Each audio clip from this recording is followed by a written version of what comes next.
այդ ամենը ցույց տվեց նաև ամսի 5-ի եւ ամսի 6-ի արարողությունները, երբ տոնը 1-ն է, բայց այսպես ասենք երկու գրավիտացիայի կենտրոն կար, հա։ Ամսի 5-ին Սուրբ Էջմիածինը եւ Սուրբ Սարգիսը ձեր հարևանությամբ, իսկ ամսի 6-ին էլ Սուրբ Գրիգոր Լուսավորիչ եկեղեցին եւ նույնպես Մայր տաճարը, եւ տեսեք ուղղակի մարդկանց թվաքանակի տարբերությունը։ Այս ամենը պետք է ազդակ հանդիսանար ամենայն հայոց կաթողիկոսին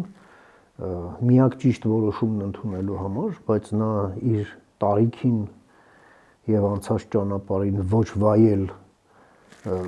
համառությամբ ոչ միայն կարճած է մնում, ընդհանրապես